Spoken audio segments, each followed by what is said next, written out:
Coucou les amis et bienvenue sur ma chaîne Possette. Mon épouse aujourd'hui elle a un tuto tresse plaqué à vous présenter.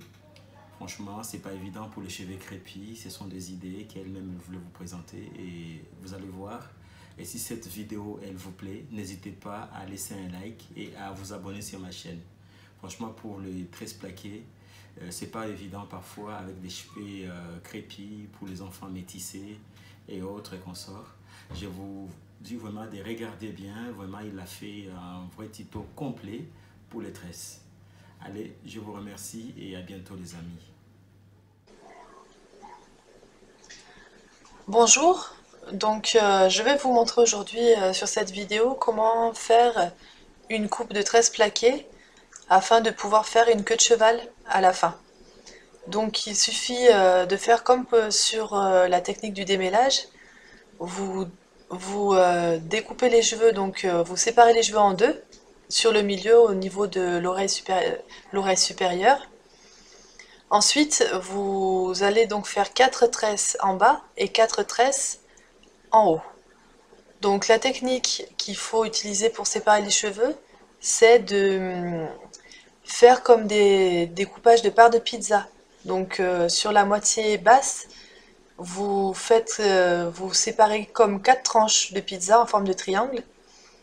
Donc plus large en bas et plus fine en haut. De façon à faire correspondre les 4 tresses au même endroit où vous pourrez donc faire la couette. Vous ferez la même chose sur la partie haute des cheveux. Bien sûr, donc là c'est l'inverse, la partie large est sur la racine des cheveux, sur le devant, et la partie fine donc se retrouve sur le haut des cheveux, au même endroit que le raccordement donc des tresses du bas. Voilà, donc c'est la façon la plus simple de le faire pour ne pas se tromper et pour pouvoir aussi faire des tresses qui ont à peu près la même largeur. Pour que ce soit plus joli, en fait, il faut vraiment que les tresses elles aient toutes la même largeur, que les séparations soient vraiment égales pour que le rendu soit vraiment joli.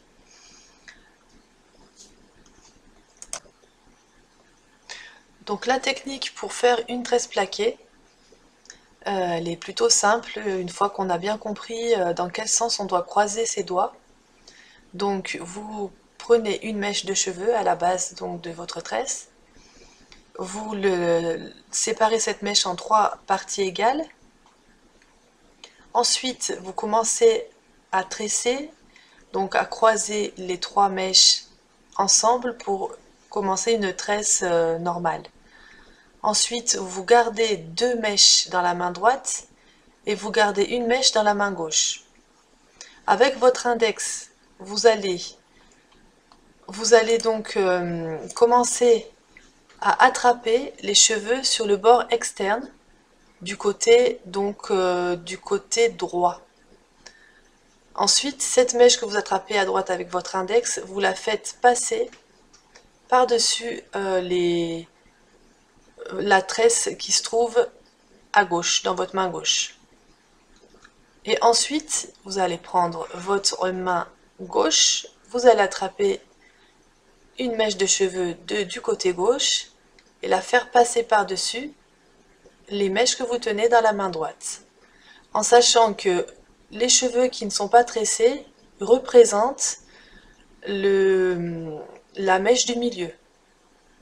C'est-à-dire, c'est comme si vous étiez en train de faire une tresse normale, qui n'est pas donc une tresse lâchée, donc qui n'est pas plaquée sur le cuir chevelu, en sachant que donc en représentant les cheveux qui restent à tresser comme la mèche du milieu.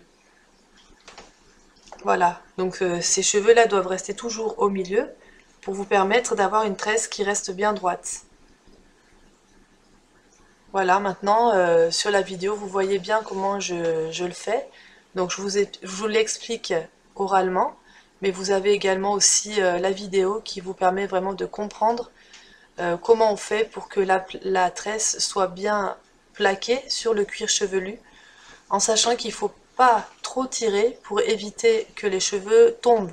Parce que si vous serrez trop au moment du tressage, directement sur le cuir chevelu, le problème qui peut se produire, c'est que les cheveux soient fragilisés à la racine et qu'ils commencent à tomber, à force, donc au fur et à mesure de faire des tresses plaquées. Donc moi, ce que je vous conseille, c'est de vraiment bien séparer vos cheveux quand vous êtes en train de tresser, d'aller doucement, ne pas être trop pressé pour y arriver dès le premier coup, puisque de toute façon, il faut de l'entraînement pour y arriver. Et puis le deuxième conseil que je vous donne, c'est de ne pas trop serrer, pour éviter donc de 1 les douleurs au crâne et de 2 le risque de chute de cheveux. Voilà, j'espère que le visionnage vous a plu et que vous pourrez vous aussi vous entraîner à la maison pour réussir à réaliser cette coiffure sur des cheveux frisés. Il faut savoir que cette vidéo fait à peu près 7 minutes, mais qu'il m'a fallu environ 30 minutes pour réaliser cette coiffure. Donc bien sûr, j'ai accéléré les parties qui sont répétitives, puisque j'ai bien ralenti la partie où on voit bien la façon dont je croise les mèches pour réaliser cette tresse. Donc voilà, il faut quand même penser que ça demande un peu de temps pour pouvoir le réaliser correctement.